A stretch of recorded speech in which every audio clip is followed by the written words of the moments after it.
Hola, bienvenidos al programa Punto Crítico de Unimedios, de la Unidad de Medios de Comunicación de la Universidad Nacional de Colombia. Vamos a dedicarnos hoy a uno de los temas más cruciales en la coyuntura internacional actual, que es la guerra en Siria.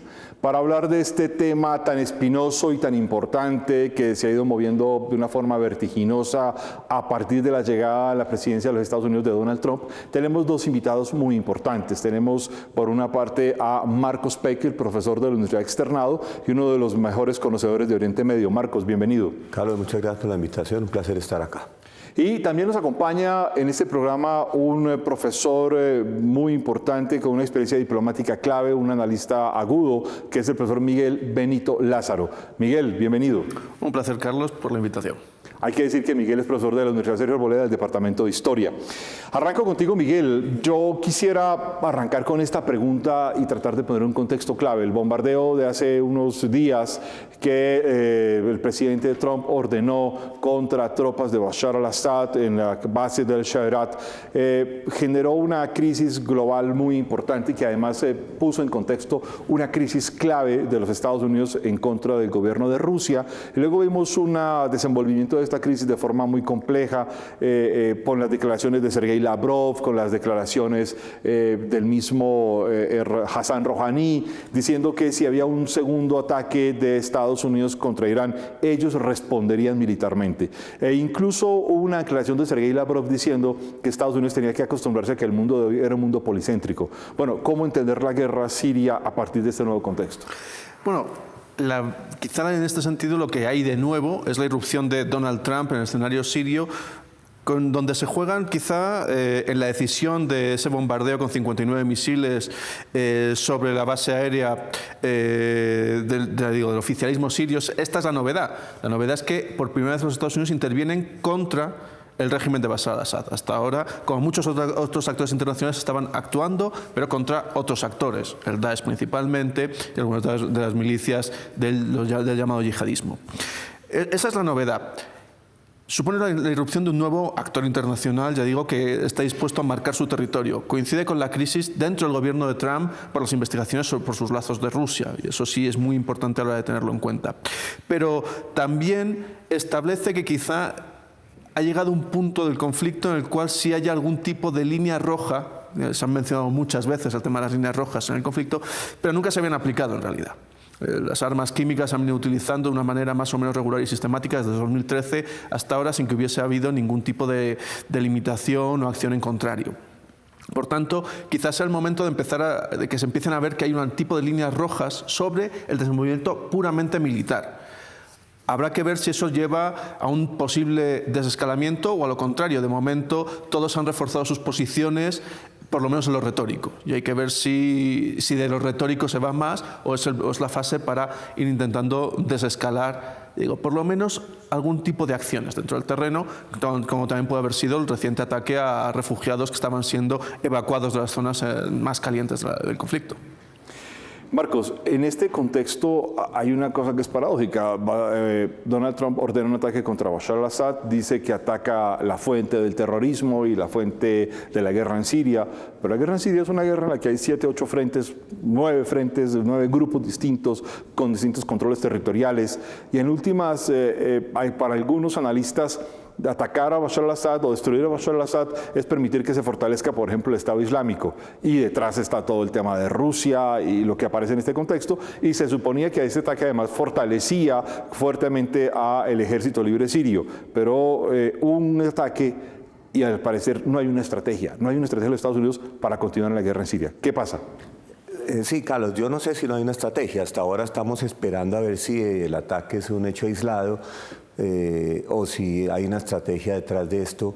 Las declaraciones contradictorias de Rex Tillerson con respecto a la permanencia de Assad en el poder, de Nikki Haley, dan a entender que o no hay una estrategia o la estrategia no la conocemos.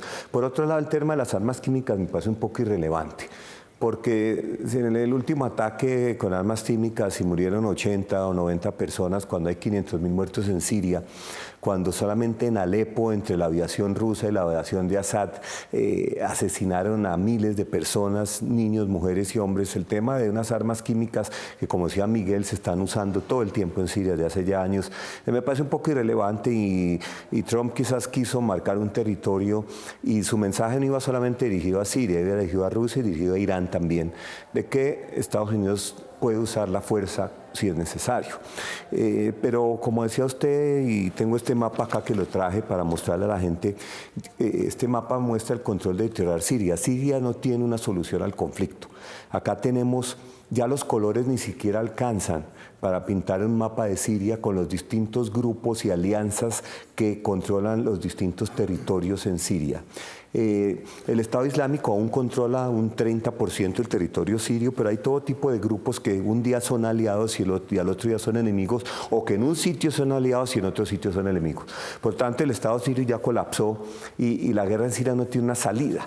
O sea, cuando se habla de desescalar, no sé exactamente a qué se está refiriendo. Obviamente, lo que vimos en Alepo el año pasado, pues quizá no lo vamos a ver, pero quizás en Idlib vamos a ver una repetición de lo de Alepo, porque Idlib es realmente la última región que está en poder de los rebeldes, más allá de Raqqa, que está en poder del Estado Islámico. Por lo tanto, creo que la guerra en Siria le quedó grande a la comunidad internacional, le quedó grande a las instituciones internacionales, y fuera de Irán y Rusia, que han tenido una estrategia clara desde el día 1 de proteger a Assad a como dé lugar y a cualquier costo, los demás países, comenzando por Estados Unidos, no tienen claridad sobre lo que pasará ahí. Y ya para terminar, importante decir esto, que Irán tiene una estrategia no solo clara, sino macabra también. Está trayendo muchísimas milicias chiitas de Afganistán, de Irak, para no solo participar en la guerra en Siria, sino cambiar la composición demográfica de un país que muy mayoritariamente es sunita.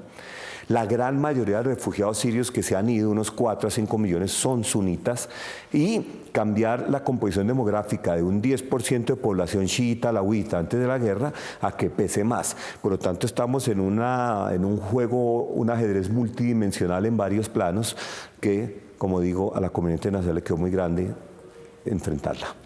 Miguel, hay otro, digamos, dentro de ese contexto que empieza a suceder. Yo creo que la advertencia de Irán y de Rusia a Estados Unidos es una advertencia muy seria, pero pareciera ser que el presidente Trump ha tenido una curva de aprendizaje muy costosa, y después del bombardeo admitió en una entrevista a algún canal norteamericano que en efecto estaba entendiendo que era el conflicto sirio, un conflicto por demás absolutamente complejo, y pretendió utilizarlo como una fuerza de disuasión mientras que se sucedía la visita de Xi Jinping en los Estados Unidos, y luego bombardea en Afganistán con la GBU-043 para utilizarlo como una especie de amenaza contra el régimen de Corea.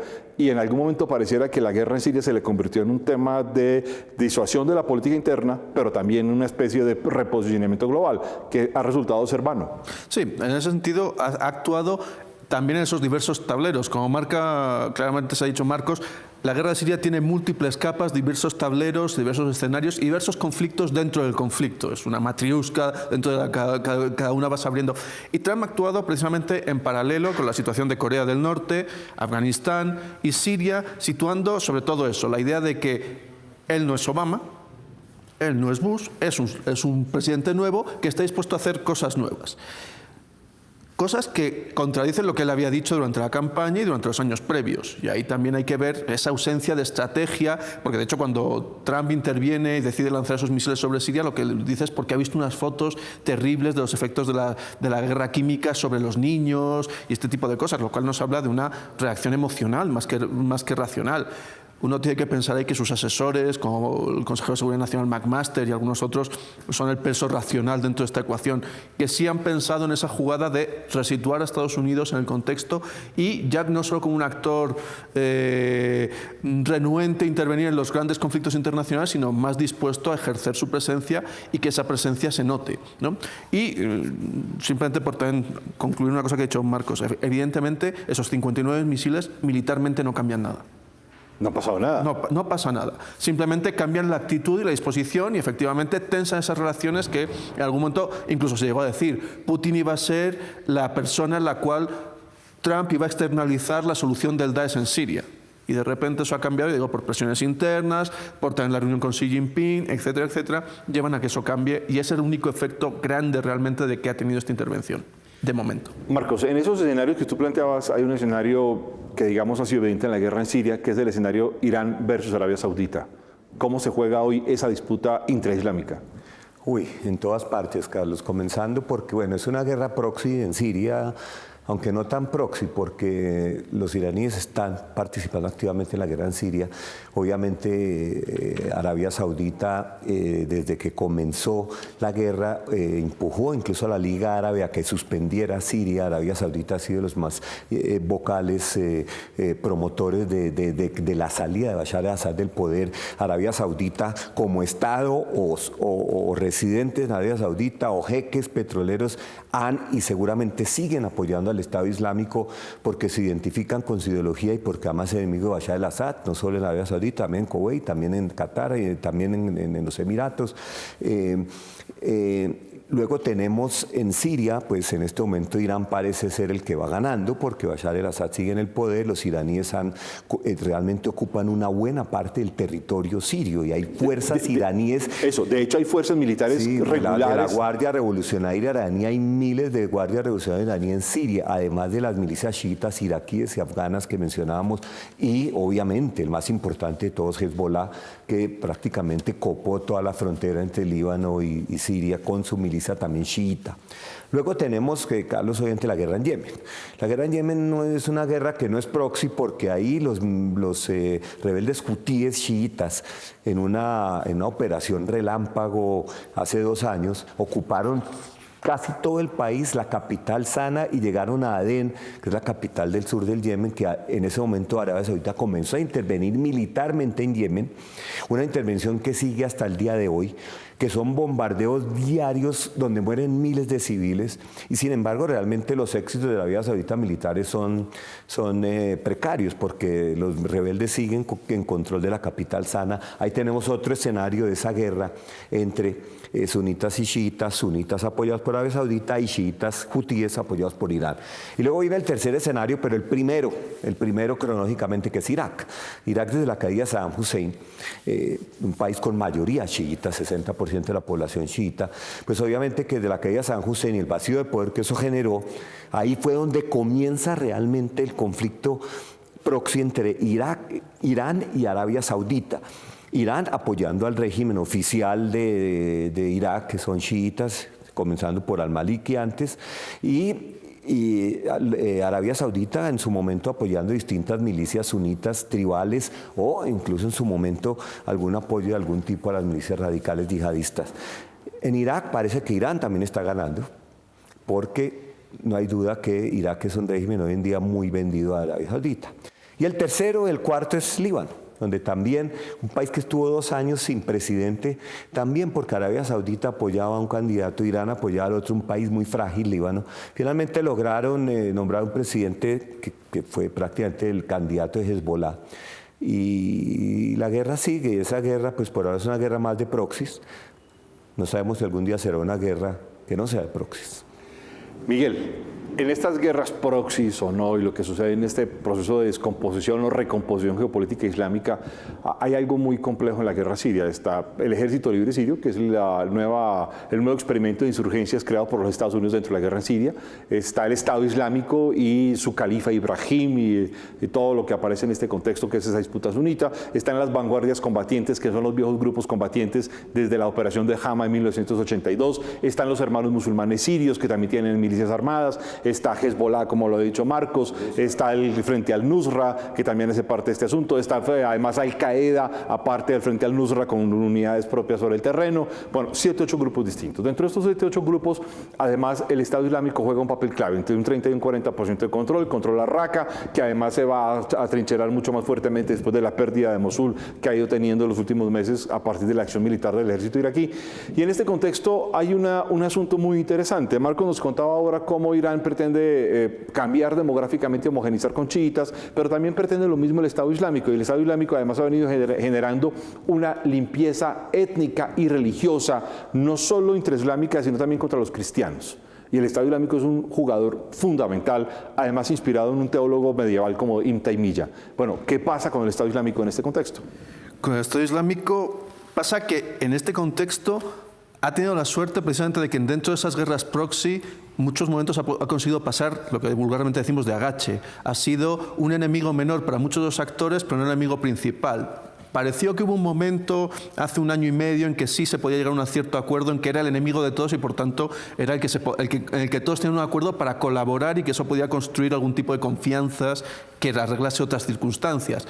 Pero eso no se ha dado. Y de hecho la intervención de Estados Unidos, tú lo planteabas al principio, de algún modo al dirigirse de nuevo contra el régimen de Bashar al-Assad parece que reorienta el foco de atención del conflicto a ese punto originario en lo interno de guerra civil, protoprimavera árabe que deriva en conflicto interno y luego en el macro tablero entre Rusia y Estados Unidos con Irán y Arabia Saudí jugando en medio y con otros 2 actores que aparecen por ahí también que son Turquía y los kurdos, que son también actores que están en esta circunstancia con Turquía en esta deriva neo-otomana que le está aplicando Erdogan, ¿no? Con tanto, todo esto parece que el Daesh consigue de nuevo pasar de agache y tú mencionabas Mosul. El cierto es que si hiciéramos caso a los comunicados de la autoridad iraquí, llevan tomando Mosul casi 1 año, pero no lo toman.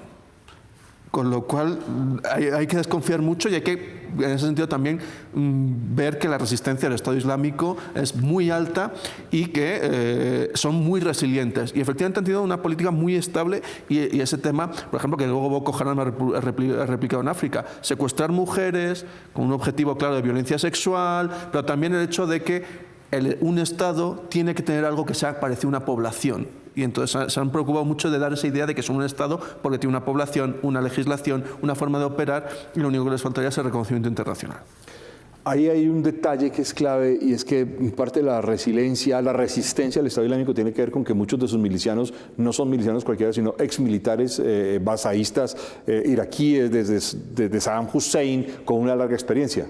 Sí, se han nutrido de esos antiguos militares, con lo cual gente... La mayoría de los cuales son de Mosul. Claro. Tenía su residencia en Mosul. Además tiene agentes de inteligencia, exagentes de inteligencia de Saddam. Hay, digamos, una composición militar compleja. Hay gente con capacidad para operar, es decir, que no son neófitos y no son venidos, no son los foreign fighters llegados que de repente se topan con el conflicto en su crudeza. Ahora, Marcos, un factor clave en esto, ya lo mencionaba Miguel, es el papel de los kurdos. Los kurdos, además, con una promesa muy importante desde 2003, la promesa norteamericana, y es que en una victoria los kurdos tendrán su Estado. Y de hecho se ha venido diciendo que desde Erbil aparecerá el Kurdistán y las fuerzas kurdas han jugado un papel clave en el conflicto sirio. ¿Qué pasa con los kurdos en ese contexto? Los kurdos son distintos los kurdos en Irak que en Siria, que en apariencia deben ser lo mismo. Pero la situación de los kurdos depende en buena parte de lo que decida Turquía. Mire que Turquía, cuando empezó esa operación de protección del Éufrates Shield, se llama en inglés, su objetivo no era ni Bashar el-Assad, ni el Estado Islámico, ni el Frente al-Nusra, sino los kurdos sirios, el YPG, para sacarlos más allá del río Éufrates, para evitar que los kurdos logren completar sus 3 enclaves, unirlos en una continuidad territorial, todo en la frontera con Turquía. Que para Turquía, los kurdos pues, son su principal enemigo, dada la situación de que un 15% de la población de Turquía propiamente son kurdos. Por otro lado, Turquía mantiene una muy buena relación con los kurdos en Irak. Y esa buena relación es un arreglo que hay en que los kurdos en Irak no van a apoyar al PKK y van a evitar movilizar a los kurdos en Irak. El Kurdistán iraquí, para efectos prácticos, ya es un estado independiente. Usted puede viajar a Erbil, que es su capital, usted no tiene que sacar la visa de Irak, usted saca la visa de Kurdistán y la saca por internet, usted llega a Erbil a un superaeropuerto supermoderno, y los que lo reciben ahí son funcionarios kurdos. A Irak no tiene ninguna presencia, salvo una que otra banderita por ahí, en toda la parte del Kurdistán iraquí. Para efectos prácticos es un estado. Queda la duda si Barzani finalmente va a convocar al referendo, que tanto ha dicho que lo va a hacer. Está muy presionado por Estados Unidos de no hacerlo, que sería un referendo independentista, porque un referendo independentista obtendría el 90 y tanto % de votos a favor, pero ya generaría un hecho político que haría irreversible que Barzani tenga que declarar independencia de Kurdistán. Y luego, ¿qué pasa con los kurdos sirios? Hay una pequeña parte en la frontera donde tienen continuidad territorial el Kurdistán sirio con el Kurdistán iraquí, que es uno de los enclaves sirios cerca a Kobani, un poco alejado, pues Kobani es un poco más al centro de Siria. Por lo tanto, el tema de los kurdos queda un poco pendiente de cómo se resuelve eventualmente tanto la guerra en Irak como la guerra en Siria. Pero no es un factor menor tampoco. No es un factor fundamental, porque Raqqa, por ejemplo, el problema de Raqqa, ¿por qué no se ha atacado Raqqa aún? No es porque no se tenga la capacidad de fuego, porque aún no se ha decidido quién se va a quedar con Raqqa. Eso no puede revertir al Assad. Ahí es una población sunita. ¿Quién? Y lo mismo, la misma duda quedaba con Mosul. ¿Quién se va a quedar con Mosul una vez el Estado Islámico sea expulsado? Si va a ser el régimen iraquí, que los sunitas no confían, si van a ser las milicias chiitas iraquíes que están buscando venganza, incluso lo dijeron por el asesinato de Hussein hace 1400 años, si son las tribus sunitas, si tienen capacidad de evitar que el Estado Islámico vuelva a cooptarlas. El Estado iraquí no tiene la fortaleza de mantener Mosul y evitar que haya una limpieza étnica de un lado o del otro, de los chiitas a de los sunitas, y además Turquía también tiene interés en Mosul y los kurdos, porque Mosul está a pocos kilómetros de Erbil. Por lo tanto, depende de qué pase ahí y qué pase en Raqqa antes de que el tema kurdo finalmente se resuelva. Pero lo que sí se puede decir, Carlos, es que en la zona del Kurdistán sirio es una zona muy tranquila, excepto cuando los turcos ahorita empezaron a expulsar a los kurdos de una región bien al occidente de Siria. Buena parte del Kurdistán sirio ha sido una zona tranquila. Los kurdos controlan ese territorio, Assad los ha dejado tranquilo, el Estado Islámico fue derrotado en la batalla de Kobani. Por lo tanto, queda pendiente de cómo se resuelva todo el entorno regional antes que los kurdos decidan qué hacer con su identidad, su independencia y su Estado. Miguel, digamos, en todo este montón de tópicos que tiene este conflicto, hay otro tópico que es muy importante y que afecta fuertemente a Europa, que son los refugiados. Hay millones de refugiados que salen de Siria, bandas de traficantes de refugiados, que además recogen refugiados de Irak, de Siria, de Afganistán, de Kosovo, de todos los lugares. Incluso algunos organismos de inteligencia alemanes empiezan a hablar de compra y venta de esclavos en todo este contexto de los refugiados, y millones de refugiados que empiezan a llegar a Europa. Que están involucrados, todo lo que involucra, digamos, los refugiados. Y esto obviamente en Europa está teniendo un peso, sin lugar a dudas, contundente, además asociado al tema del terrorismo. Bueno, ¿cómo entender esta posición? Sí, y sumándole el otro escenario que es Libia. Son los dos puntos desde los cuales la crisis de refugiados está llegando por distintas, además por la frontera sur, la más castigada por la crisis, la que menos capacidad de control en muchos casos está demostrando, también por propia ausencia de la Unión Europea. Evidentemente se ha convertido en un tema central. Es un tema central para la propia Unión Europea y para los propios Estados europeos como entidades independientes. Para la Unión Europea lo estamos viendo en la sucesión de elecciones que se producen desde recientemente Holanda, dentro de nada Francia, incluso el Brexit pesó la idea de identidad inglesa, aunque tenía más que ver con Europa del Este, pero también con ciertas minorías islámicas musulmanas.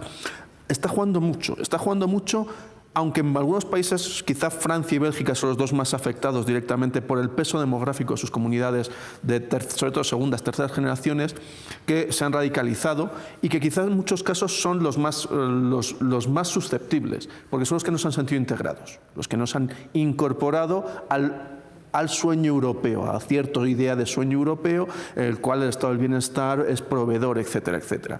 Los refugiados, hay que ver qué sistemas se van a establecer de vetos, de controles, etcétera, etcétera, pero ahora mismo todo es muy precario, de esos campos permanentes establecidos entre Grecia e Italia, en los cuales pues realmente se hacina gente, no se resuelve nada, y esos acuerdos con Turquía, con lo cual de nuevo Turquía, ese actor que está mostrando un claro giro hacia un alejamiento de Europa, tiene un peso fundamental. Y el reciente referéndum de Turquía pone a las puertas de Europa de tenerle que decir a Erdogan, ya no es candidato a entrar en la Unión Europea. Erdogan el neotomano, como le dicen muchos, o el sultán, como se le dice en la prensa. Y ya no es candidato, pero pareciera que es una posición tomada para Erdogan para presentarse él como el agraviado de esta cuestión, ¿no?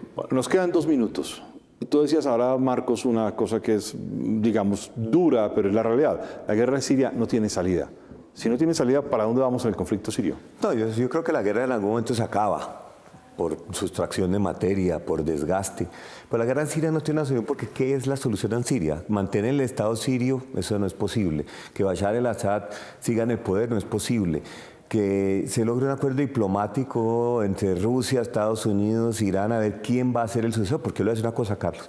Si algún día sale Bashar el-Assad de ahí es porque los mismos rusos consideran que es un lastre y lo sacan. Pero no se ve cómo va a quedar Siria conformada al día que dejen de sonar los cañones. O sea, todo lo que está ocurriendo en el terreno queda ahí. Y la solución a Siria, lo único que podemos esperar es que algún día la guerra se acabe. Y no sabemos si estamos cerca de ese día. Pero estaremos cerca de ese día, Miguel, con las advertencias de Irán y de Rusia que defenderán a Bashar al-Assad, incluso con las armas.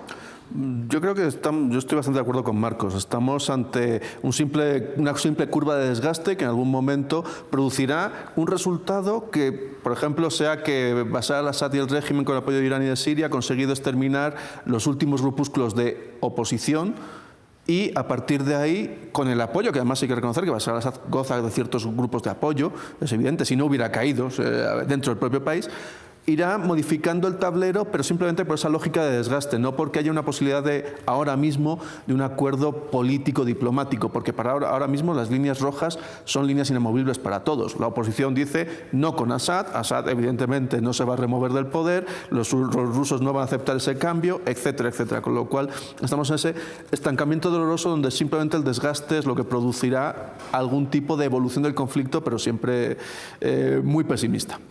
Bueno, hemos llegado al final de este programa de Punto Crítico, hoy hablando sobre Siria, con dos invitados excepcionales. Miguel Benito, muchas gracias, Miguel, por estar con nosotros. Un gusto. Y Marcos Pekel. Marcos, muchas gracias por estar con nosotros en la Universidad Nacional. Un placer. A ustedes, muchas gracias. Nos vemos en una próxima emisión.